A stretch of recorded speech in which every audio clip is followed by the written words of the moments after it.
Welcome to the first horror story of October for King Diamond's discography. This story is Fatal Portrait.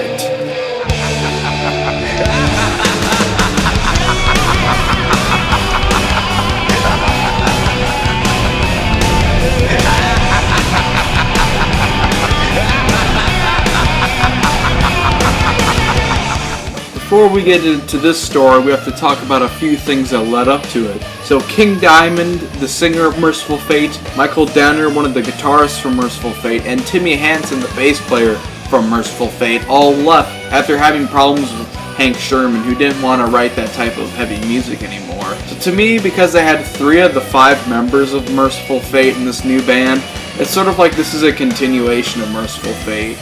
However, King Diamond in this band, because the band's named after him, pretty much does most of the songwriting. You're probably thinking, how does he do a lot of the songwriting? Well, he's actually a really good piano player, so he writes a lot of really haunting music, and it makes sense listening to a lot of his stuff because it's very symphonic. And he also got an amazing guitar player by the name of Andy Larocque, who's also in one of the Death albums, and his guitar playing complements Michael Denner very well. They form an amazing double lead guitar attack, and his leads are very haunting, and both their guitar work is very good. He'll pretty much stay with King Diamond throughout his discography. Now this story is a little less good than some of his other ones. It's where it all started, I guess. And from this point on, for pretty much all of his solo career, for the most part he would do concept albums about horror stories and ghosts and stuff. And this one is kind of a little all over the place. The story's not as good or as interesting to follow, and it's only the first 4 songs, the last song that's even part of the story. And what's funny though is probably my favorite songs of the album are the ones that aren't part of the story because they had more freedom to them. So this horrifying story is 5 songs on this album, in parentheses, first 4 in the haunted form of short story. Narrator sees a face in every candle that he burns. This face speaks one word to him: Jonah. So he finds an old book, speaks a rhyme, and frees the spirit of a candle. It's the spirit of a little girl named Molly, who tells him her story that happened 7 years before. Ooh. Miss Jane kept her 4-year-old daughter, Molly, in the attic until she, in parentheses Molly, died.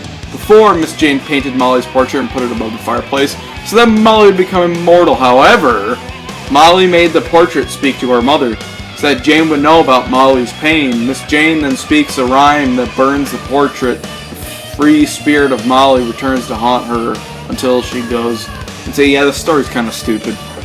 And I totally didn't just read that off Wikipedia. So according to Wikipedia, the first song here is The Candle, which is pretty damn cool, I'll give it that. It reminds me a lot of Mercyful Fate, actually. Although it feels like it's kind of a lot of the heaviness and crazy progressive thrash stuff is stripped away from Mercyful Fate, but you still get some heavy metal with like symphonics and a really good long intro. The song feels kind of epic, and I like a lot of the fast riffs. However, it just feels like there's not enough good grooves like they had with Mercyful Fate. But the guitar work in there is amazing. The middle section's very progressive and totally Mercyful Fate.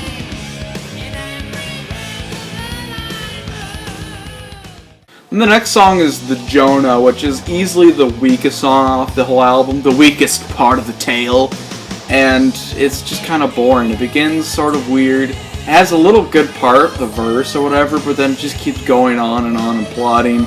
It's a very boring, kind of mid-paced song that doesn't go anywhere in my opinion.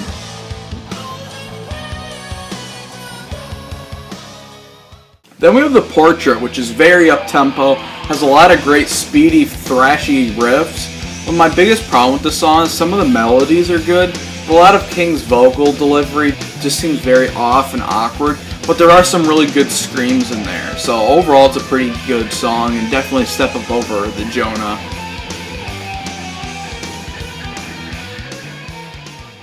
Then we have Dressed in White, which is very awesome. There's a lot of classic screams in there, a lot of really good lyrics. The riffs in there are very all over the place and very kick-ass. And there's some really catchy stuff in there. And it's one of the shorter songs in the album, and easily one of the less boring.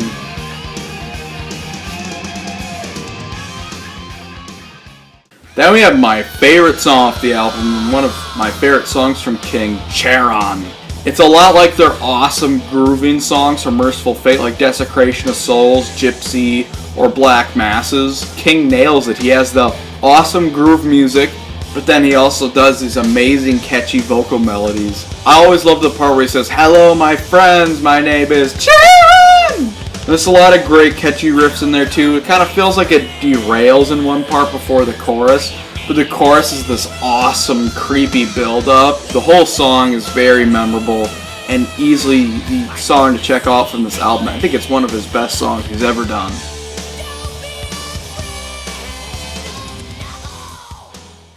Then we have Lurking in the Dark, which is another amazing song. It's very up-tempo, another one that's not part of the concept, along with Charon.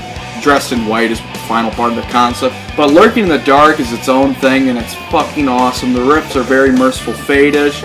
It's very heavy, pretty progressive, and the vocal melodies in there are really good, and it's very, very catchy. And the guitar fills from Michael and Andy are incredible on this song. It's very fucking fast tempo. It feels like you're gonna fall off a cliff.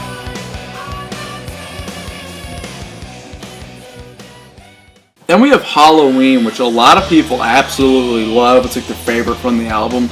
It's good to me, but it just, something about the chorus is generic. The Halloween, you are my bride. There's just a lot of cheese here and not enough good riffs. There's this one main riff in there that's kind of heavy and cool, but once again, I don't think it's good enough to keep up the whole song. So it's good, but nothing special.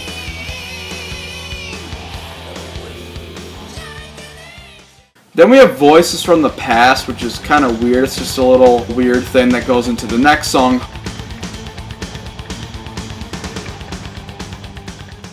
Haunted, which is another part of the concept. I guess you could even say Voices from the Past might be part of the concept as well. I guess this is the part when the Jonah or whatever haunts her mother or something like that. Now, Haunted has a lot of good riffs in there too. Some cool parts, especially the acoustic thing.